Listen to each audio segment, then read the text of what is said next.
పెద్దపల్లి జిల్లాకు సంబంధించి ఈరోజు ప్రధాన వార్తలు చూసుకున్నట్లయితే జాతీయ రోడ్డు భద్రత మాసోత్సవాలు కొనసాగుతున్నాయి. ఈ ఉత్సవాల్లో భాగంగా నేడు రామగుండం ట్రాఫిక్ పోలీసులు అలాగే రామగుండం ఎంవీఐ సంతోష్ రెడ్డి ఆధ్వర్యంలో ఎన్టీపీసీలో ఉన్నటువంటి విశ్వభారతి విద్యాలయంలో విద్యార్థులకు ట్రాఫిక్ రూల్స్ పట్ల అవగాహన కల్పించారు. ఈ సందర్భంగా సంతోష్ రెడ్డి మాట్లాడుతూ విద్యార్థులకు హెల్మెట్ యొక్క ప్రాముఖ్యతను వివరించారు. అంతేకాకుండా ట్రిపుల్ రైడింగ్తో జరిగేటువంటి అనర్థాలను విద్యార్థులకు క్లుప్తంగా వివరించారు. అంతేకాకుండా 18 సంవత్సరాలు దాటిన తర్వాతనే వాహనాలు నడపాలి, అంతవరకు కూడా నడిపితే కనుక నేరానికి శిక్షార్హులు అవుతారంటూ కూడా విద్యార్థులకు వివరించారు. అంతేకాకుండా వాహనాలకు సంబంధించినటువంటి ప్రతి పత్రాన్ని కూడా సమకూర్చుకోవాలి, వాహనాల వెంట ఉంచుకోవాలంటూ కూడా ఆయన సూచించారు. మొత్తంగా ఈ మాసోత్సవాల్లో భాగంగా రామగుండం పరిధిలో ఉన్నటువంటి పబ్లిక్ సంబంధించినటువంటి అలాగే స్కూళ్ళు కావచ్చు, కాలేజీలతో పాటుగా ప్రధాన చౌరస్తాలలో కూడా పెద్ద ఎత్తున కూడా ఉత్సవాలు జరుపుతూ ప్రజలకు, విద్యార్థులకు, యువతకు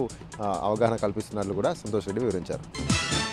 అలాగే మరొక వార్త చూసుకున్నట్లయితే పెద్దపల్లి పట్టణ కేంద్రంలో ఉన్నటువంటి కంచరబాయి సమీపంలో ఉన్న హనుమాన్ దేవాలయంలో రేపు జరిగే గోదాదేవి కళ్యాణం సందర్భంగా ఈరోజు మార్వాడి మహిళలంతా కూడా మెహందీ కార్యక్రమం నిర్వహించారు. ఆ మహిళలంతా కూడా ఆటపాటలతో నృత్యాలు చేస్తూ కూడా గోదాదేవి యొక్క పాటలు పాడుకుంటూ ఆనందోత్సవాలు జరుపుకున్నారు. ఈ సందర్భంగా మెహందీ పెట్టుకుంటూ దేవుణ్ణి ప్రార్థించారు. ఈ సందర్భంగా రేపు జరిగేటువంటి గోదాదేవి కళ్యాణంలో పెద్దపల్లి పట్టణంలో ఉన్నటువంటి నలుమూలల నుండి పెద్ద ఎత్తున కూడా భక్తులు హాజరు కానున్నట్లు వారు వివరించారు. అయితే ఈ నేపథ్యంలోనే భక్తులు పెద్ద ఎత్తున రానున్న నేపథ్యం ఏర్పాట్లన్నీ కూడా పూర్తి చేసినట్లు కూడా నిర్వాహకులు తెలిపారు.